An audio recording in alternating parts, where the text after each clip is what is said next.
தெற்கு உள் கர்நாடகா மற்றும் தமிழகம் வழியாக வளிமண்டல காற்றழுத்த தாழ்வு பகுதி நிலவுவதால் தற்பொழுது குறைந்த காற்றழுத்த தாழ்வு பகுதி காரணமாக தமிழகத்தில் வரும் 16ஆம் தேதி வரை மழைக்கு வாய்ப்பு இருப்பதாக வானிலை ஆய்வு மையம் தரப்பில் தகவல் தெரிவிக்கப்பட்டிருக்கிறது. அண்மை செய்தியாக நாம் பார்த்துக் கொண்டிருக்கிறோம். இது குறித்த கூடுதல் விவரங்களை செய்தியாளர் ஷெலினா வழங்க நாம் கேட்கலாம். வணக்கம் ஷெலினா, கூடுதல் விவரங்கள்.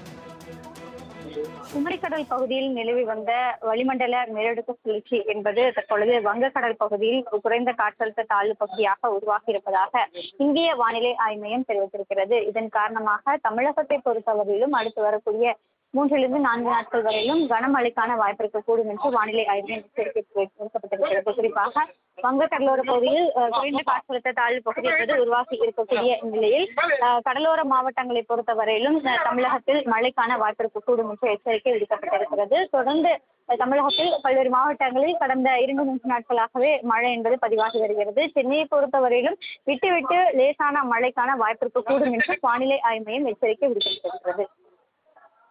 தெற்கு உள் கர்நாடகா மற்றும் தமிழகம் வழியாக வளிமண்டல காற்றழுத்த தாழ்வு பகுதி நிலவுவதால் தற்பொழுது குறைந்த காற்றழுத்த தாழ்வு பகுதி காரணமாக தமிழகத்தில் வரும் 16ஆம் தேதி வரை மழைக்கு வாய்ப்பு இருப்பதாக வானிலை ஆய்வு மையம் தரப்பில் தகவல் தெரிவிக்கப்பட்டிருக்கிறது. அண்மை செய்தியாக நாம் பார்த்துக் கொண்டிருக்கிறோம். இது குறித்த கூடுதல் விவரங்களை செய்தியாளர் ஷெலினா வழங்க நாம் கேட்கலாம். வணக்கம் ஷெலினா, கூடுதல் விவரங்கள். குமரிக்கடல் பகுதியில் நிலவி வந்த வளிமண்டல மேலடுக்கு சுழற்சி என்பது தற்பொழுது வங்கக்கடல் பகுதியில் குறைந்த காற்றழுத்த தாழ்வு பகுதியாக உருவாகி இருப்பதாக இந்திய வானிலை ஆய்வு மையம் தெரிவித்திருக்கிறது. இதன் காரணமாக தமிழகத்தை பொறுத்தவரையிலும் அடுத்து வரக்கூடிய 3 to 4 நாட்கள் வரையிலும் கனமழைக்கான வாய்ப்பு இருக்கக்கூடும் என்று வானிலை ஆய்வு மையம் எச்சரிக்கை விடுக்கப்பட்டிருக்கிறது. குறிப்பாக வங்கக்கடலோர பகுதியில் குறைந்த காற்றழுத்த தாழ்வு பகுதி என்பது உருவாகி இருக்கக்கூடிய நிலையில் கடலோர மாவட்டங்களை பொறுத்தவரையிலும் தமிழகத்தில் மழைக்கான வாய்ப்பு இருக்கக்கூடும் என்று எச்சரிக்கை விடுக்கப்பட்டிருக்கிறது. தொடர்ந்து தமிழகத்தில் பல்வேறு மாவட்டங்களில் கடந்த 2-3 நாட்களாகவே மழை என்பது பதிவாகி வருகிறது. சென்னையை பொறுத்தவரையிலும் விட்டு லேசான மழைக்கான வாய்ப்பு இருக்கக்கூடும் என்று வானிலை ஆய்வு மையம் எச்சரிக்கை விடுக்கப்பட்டிருக்கிறது. விவரங்களுக்கு நன்றி ஷெலினா.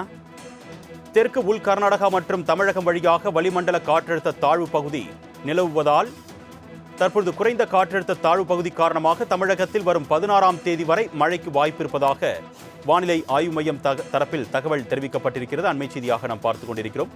இது குறித்த கூடுதல் விவரங்களை செய்தியாளர் ஷெலினா வழங்க நாம் கேட்கலாம். வணக்கம் ஷெலினா, கூடுதல் விவரங்கள்.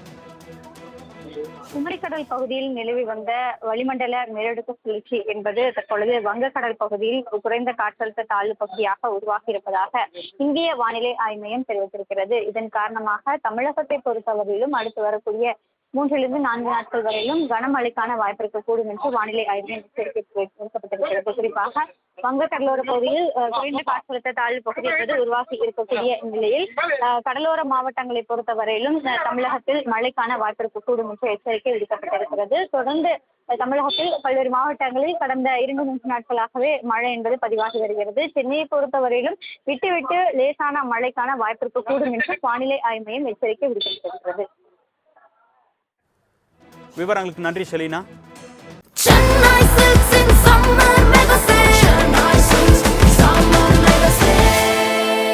The Chennai Silks in Mega Summer Sale.